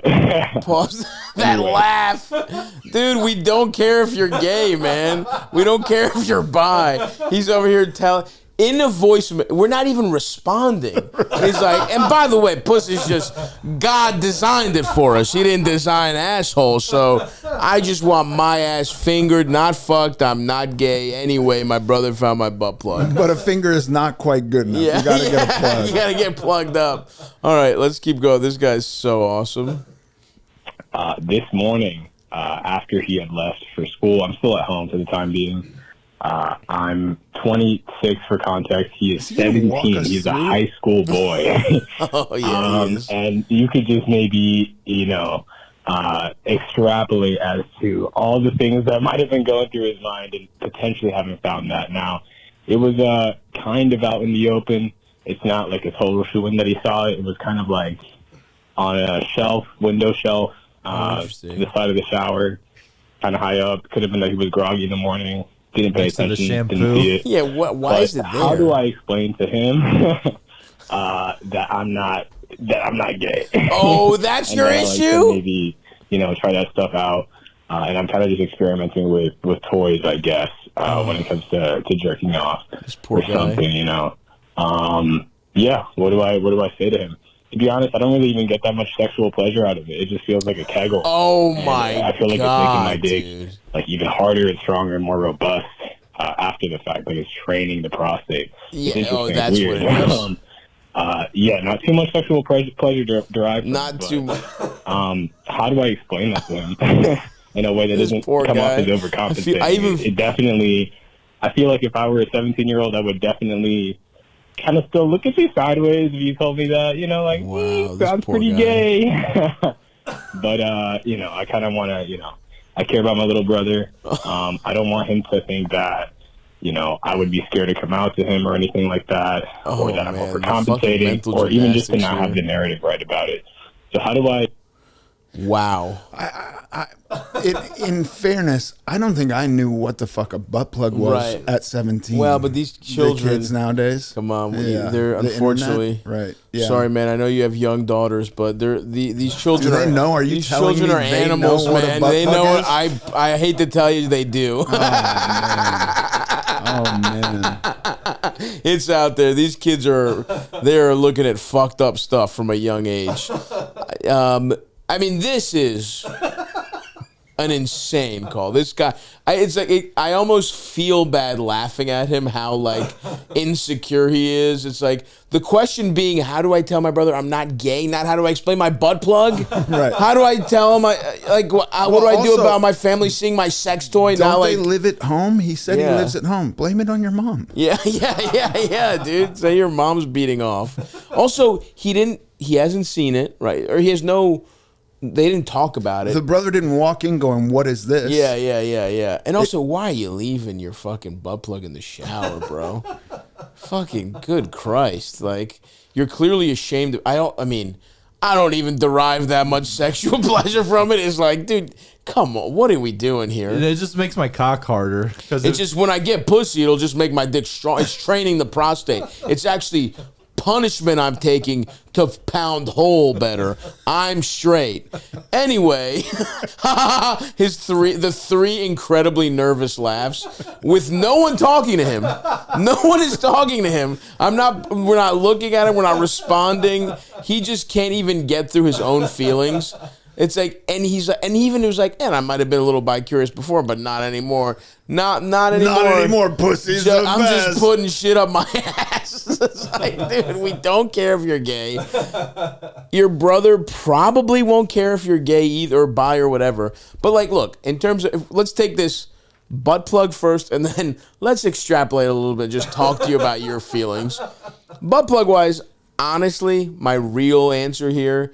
If he didn't talk about it, he didn't say I would say nothing. You say nothing. We've all nothing. Come on. How many times have people, as your brother or your like parents, like those moments where they caught you beating off, but they never really go into the door. They like shut the door really fast. No one ever speaks of it. You both on some level know what happened, but he's a teenage boy. If anything, who knows, dude? He might be doing some fucking weird shit too. He might have a butt plug too. He might have a butt plug too. And even if he doesn't, like, so that's the answer to that. Just ignore this. Don't bring it up. Whatever. And also, now about your gayness. Right.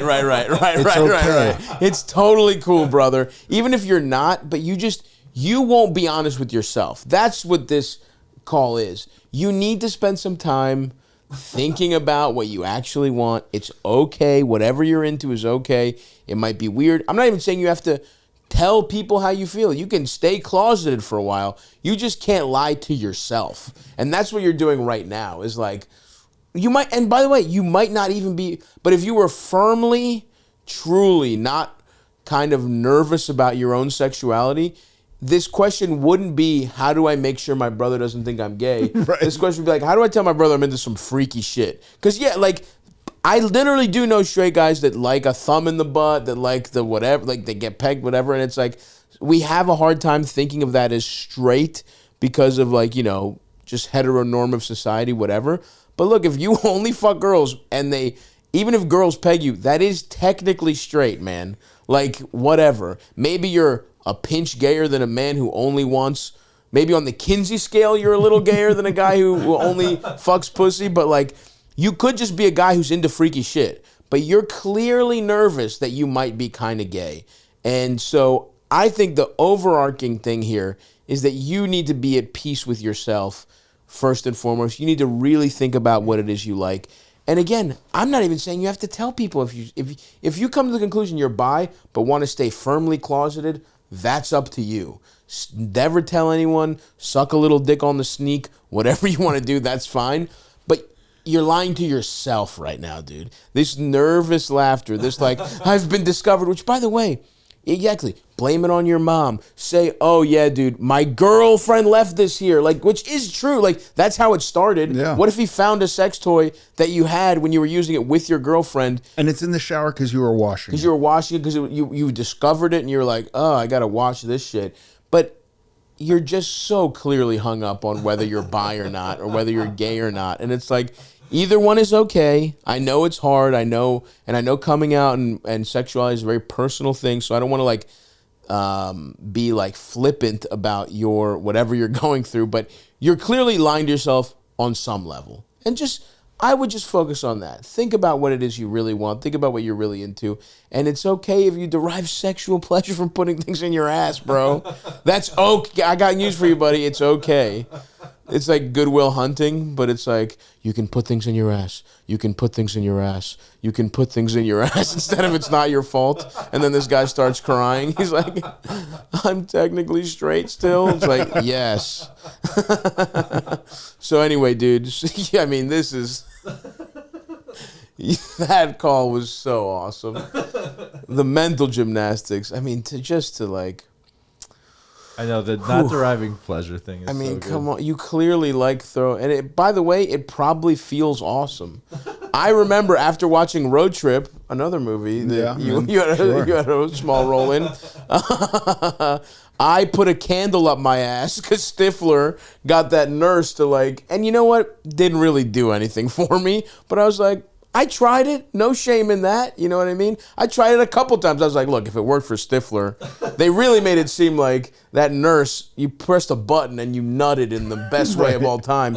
I rooted around for that button a couple times as a youth. Never found it, but if I had, I'd be putting things in my ass right now, buddy. Sounds like you found Stifler's button from Road Trip, and there's nothing wrong with that, but you got to be honest with yourself about it. Damn. Hilarious kid. All right, what else we got, Eldis? What's up, Stavvy? What's up, Eldis? So I'm 27, got a pretty good job. Don't have to worry about money too much, but I am in a lot of debt, so I'm trying to work on that. The other day, my old landlord from like a couple of years ago just randomly zelled me $1,000. No context, nothing. And I was just like, hell yeah, I'm going to take that.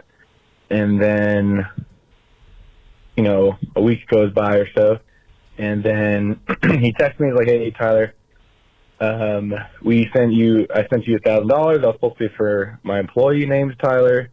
Can you please confirm that you received that and send it back? And the thing is, I don't want to send it back. I want to keep it. I mean, he was a nice enough guy, but he was still my landlord, and I still did give him a lot of money just for the pleasure of living there. And he had it paid off. It was a house that he inherited from his father. He was not worried about money. And I just want to keep it. What do you think? Love the podcast, That's man. Thank you very much. Dude. Hey, man, I got a bunch of money that didn't belong to me accidentally, and because land ownership, being a landlord, is overall unethical, I deserve that. I think I deserve this $1,000. And look, I'm with you. Your landlord sounds like a parasite. He didn't do shit to earn the house, and he was taking your money. I get that. But this isn't your money, and you know that. You can't just steal $1,000 from a guy. As much as I'd love to tell you you could, you can't. You just can't keep this money. It's insane to think you can keep this money. I think you got to give the money back. My wife, we just went and experienced something like this in the reverse, where we got our teenage kids a car, and my wife set up an ACH payment and was still getting billed, so she was double paying the car every month. And at the end, there was like some buyout, and we were like, wait, why is there a buyout for the car? And they were like, well, you double paid us the whole time. And we got the money back, but I think there's a situation where they're like, no, you double paid us, and we're not giving it back. And I just think for karma, if karma exists, give the money back. Yeah. I mean, dude, what do you think's going to happen here? The guy's like, well, you don't want to? Pff, shucks. You know what I mean? Like, I know it's like best case scenario, it's just not worth his time to like get a lawyer. It's only, in the grand scheme of things, $1,000 if you start adding lawyer's fees and you whatever. It might not be worth it, but you are stealing from him. Like, there's no way around it. It's a clerical error, and I'd love to say that you could keep the $1,000, but unfortunately I don't. Unless... Here's the thing. If this is the kind of landlord who kept your security deposit and was being a dick about, like, you know, about technicalities, because I think legally the Zelle, there's no refund. Like, technically, it's like Cash App. It's like he just can't. He just sent you the money, and like whether it even gives you like a warning, like you cannot get this money back. This money's gone. So if this was the kind of landlord that took money from you and was a dickhead and like owes you your security deposit and was a cunt about like technicalities, and maybe that would be his karma. But if you're just saying your biggest beef with him is that he's grew up rich and that he didn't have to work for the thing, and that yes, he was taking advantage of his lot in life and sort of like charging too much for a house he didn't have to pay off. Again, philosophically, I agree with you, but you just, it is unethical for you. It is actually literally more unethical for you to just purely steal his money than for him to just be a landlord. So, right, but he says he was a nice enough guy. Yeah, if he was a nice guy. I mean, this is, you can't keep the money. We've already spent too much time talking about this. It's such a clear answer.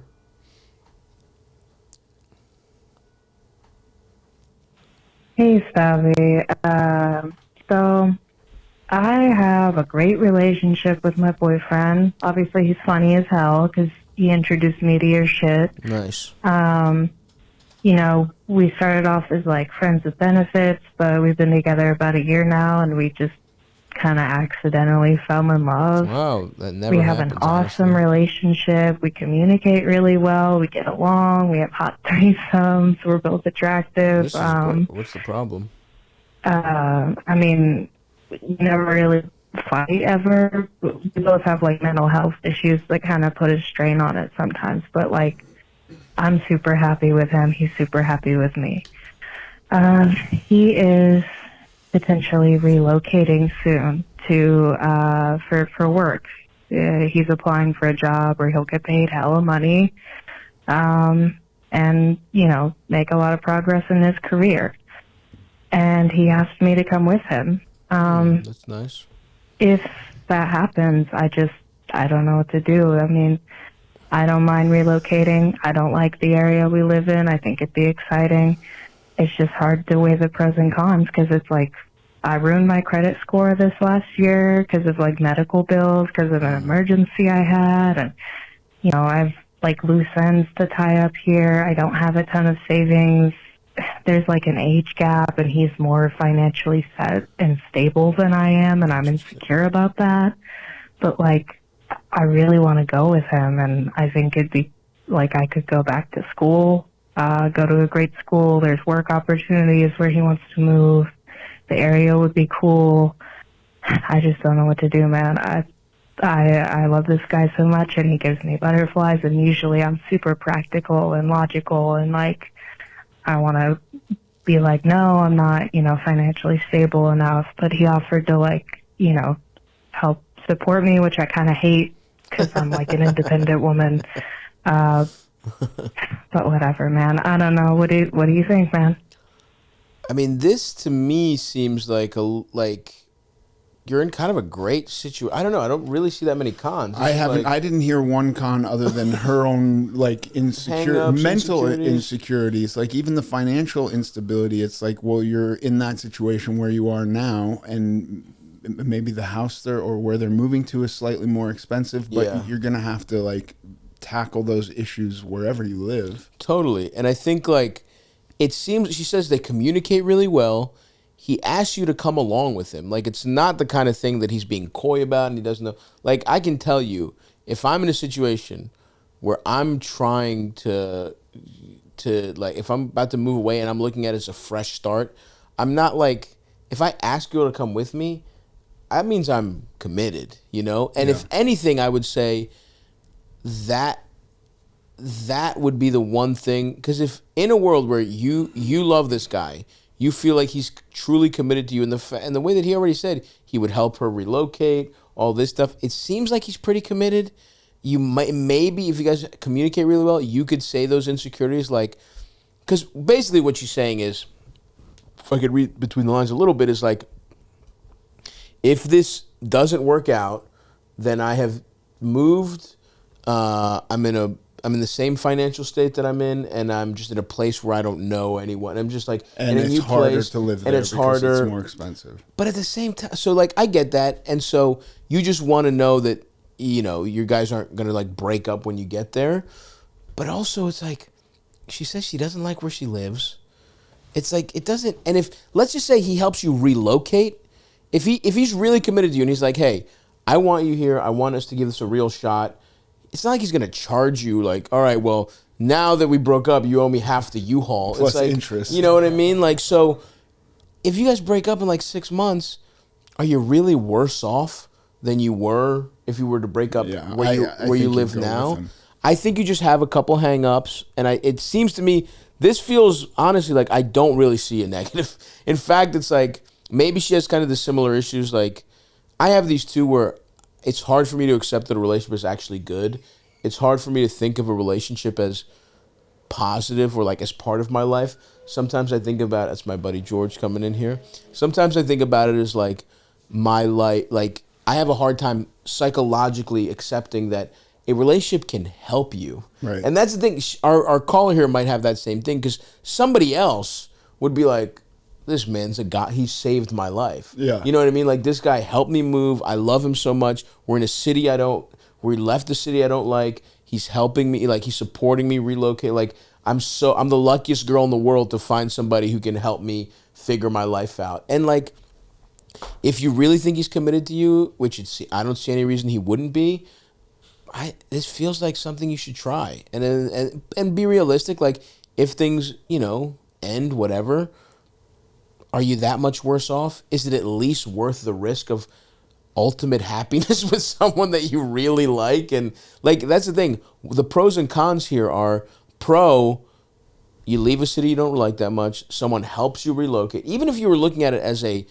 succubus, horrible woman that's like, I could fucking take advantage of this guy to move me to a different place, right? Like, if you're looking at it from a purely financial thing, it's like, this isn't a bad setup. No. But as a nice, caring human being, the pros are, I'm taking a chance at love with somebody a relationship that I really love. She actually cares about him, and it appears that he actually cares about her. Exactly. And that's a little bit, I'd love to get a little more, we're just taking her word for it. But the fact that he asked her to come with him is kind of proof enough, at least for us to go off of. And all you're risking is you relocated, but it's not like this isn't even the traditional situation where she's like, my support system's here, I love it here, but I'm risking it for this guy.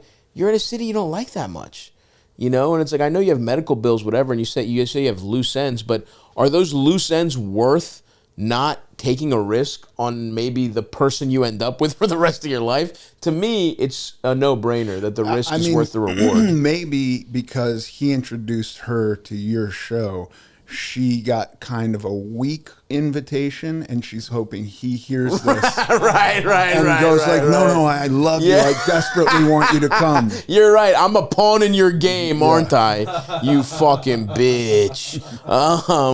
Yeah. I hope you're both listening to this, and it's like, buddy, if you really want, you know what? To you, not to the guy. Right. Listen, she's hearing wedding bells. If you want out, now's the time. So either fucking double down or tell this bitch to hit the bricks, brother. So anyway, we think it's good. Don't listen to that last part. But truly, it seems like it's worth the risk from where we're standing for sure. Yeah. But I get the insecurity. I fucked up. I still regret a couple relationships where I'm like, why did I not try at this? Yeah. She was great, and But also relationships are balanced. My wife is also an independent woman, and I've had very successful television shows.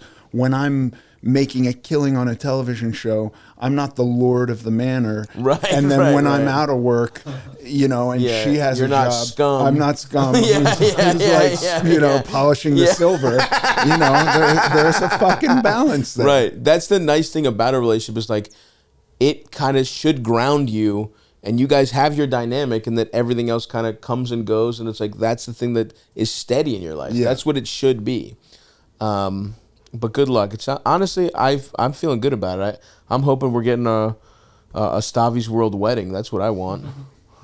I can't wait till those start happening. Yes, a lot of butt plugs. A lot of plugs, a lot of butt play. Straight butt play at a Stavvy's World wedding. Keep him rolling, Big Eldo. What do you think? A few more? I think so. Okay. I'm having a good time. Yeah, if we didn't have to go, we have to go pick up furniture. This could be an extra long one. Yes.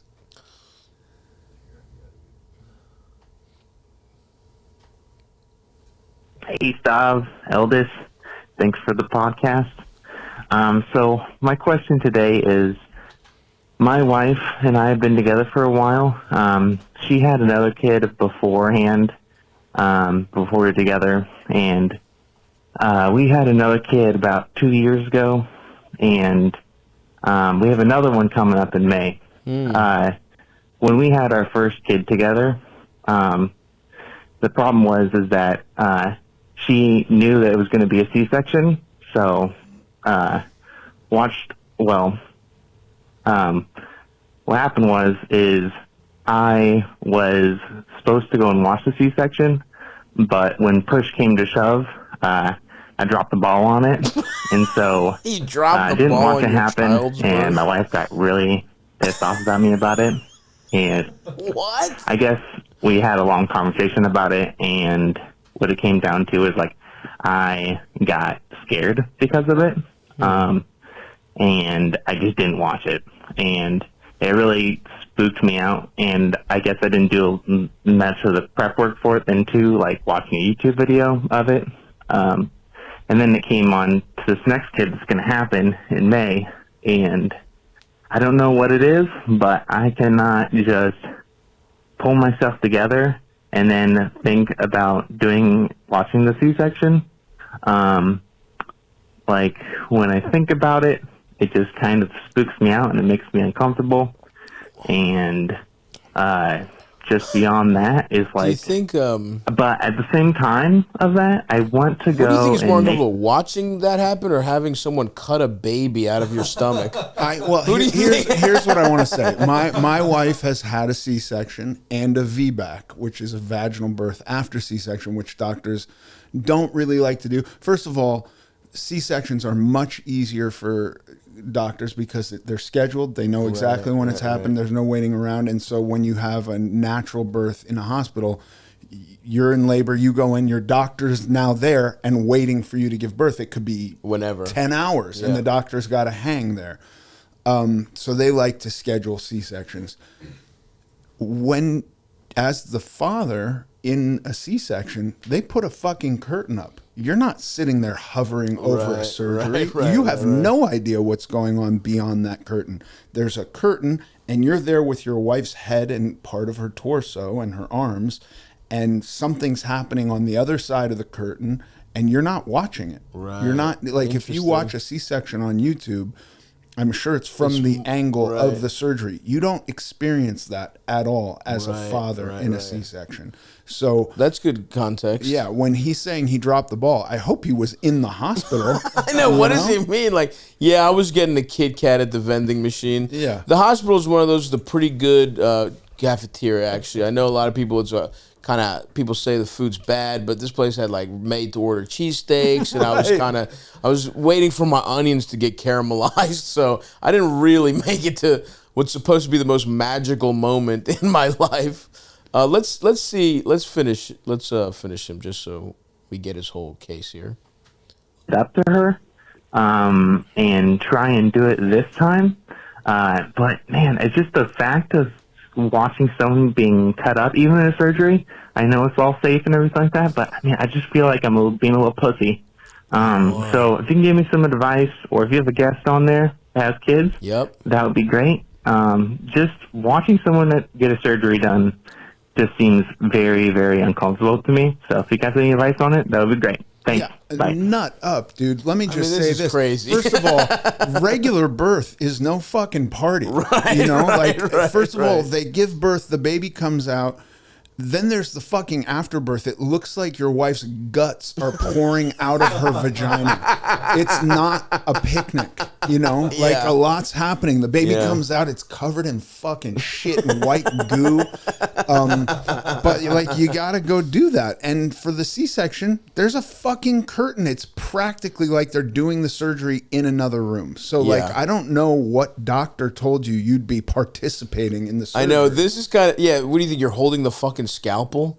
I mean, they hand you the baby. They bring the baby around to the other side, and they've dusted it off a little bit, so it's not like covered in blood and guts. Yeah. And they hand you the baby. Like, you don't want to be there for that? I know. I mean, it's like, and again, obviously I haven't had kids, whatever, but from a just human perspective of, I'm not even saying that what you're saying, it's not that what he's saying is not valid, right? It's like, I get that it might be slightly uncomfortable, but again, you had this baby with your wife. This is your child. And then when you start thinking of like, this is going to suck, but what she has to go through is so much worse. And if this is your partner, and this is someone who you want to comfort and be there for, it's like, yeah, dude, that's part of life, is doing shit that's kind of uncomfortable. And so, to me, the thought is like, yes, that I'm not even saying you're wrong or whatever, but you're to feel a little squeamish, whatever, but you have to think about it in the totality of what you and your wife together are going through. Yeah. It's a fraction of what she's going through. And for you to put like your squeamishness over the fact that supporting your wife in not watching a surgery, being the person having the surgery done to her, if that's how you feel, imagine how she feels.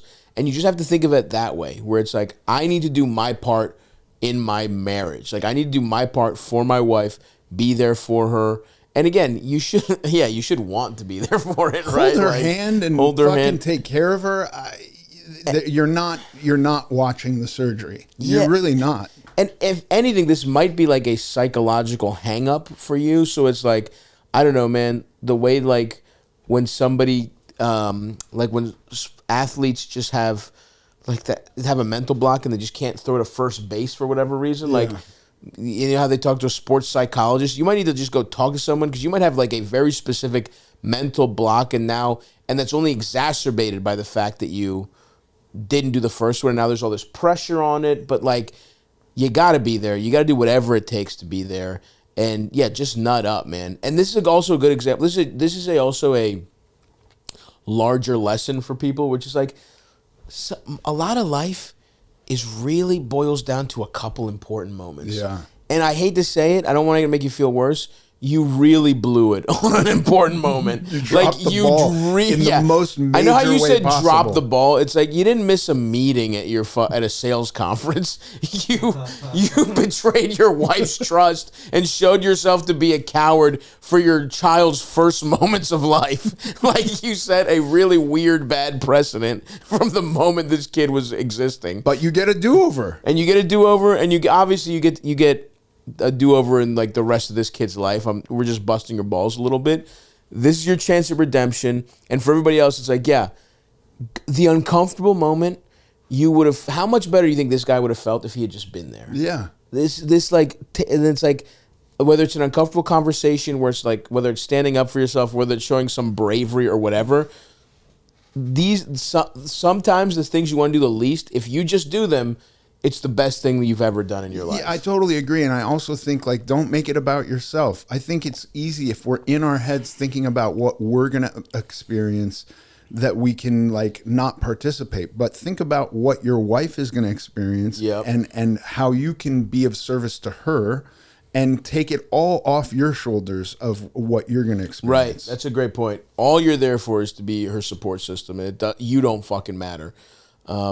All right, Aldous, let's take us home, brother. Take us home with a nice one.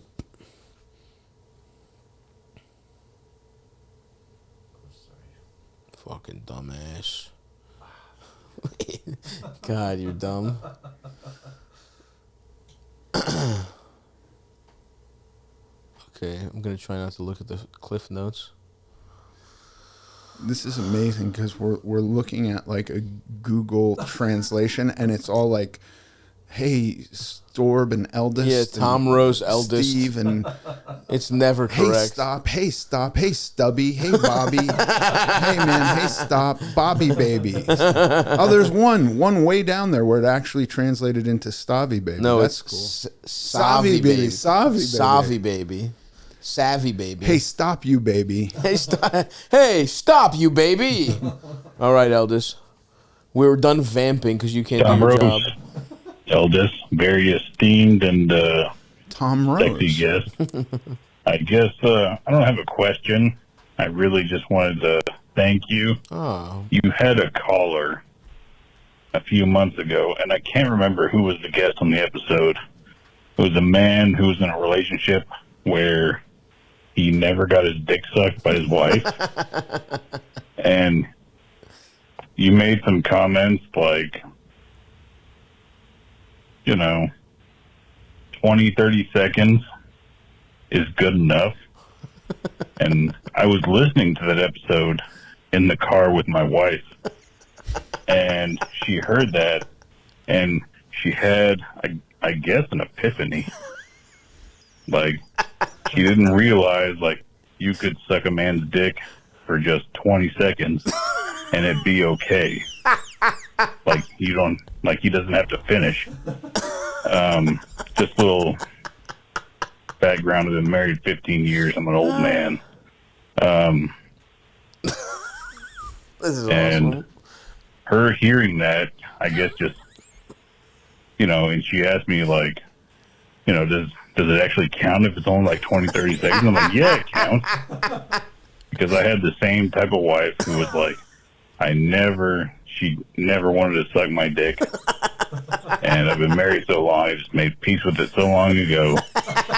But both of us hearing that episode, it's like, man, like after that, it's like every time, brother. Like, hell yes, dude. Not a time goes by, like when we have sex, that she doesn't suck my dick now for just even like half a minute. And it's great. It's awesome.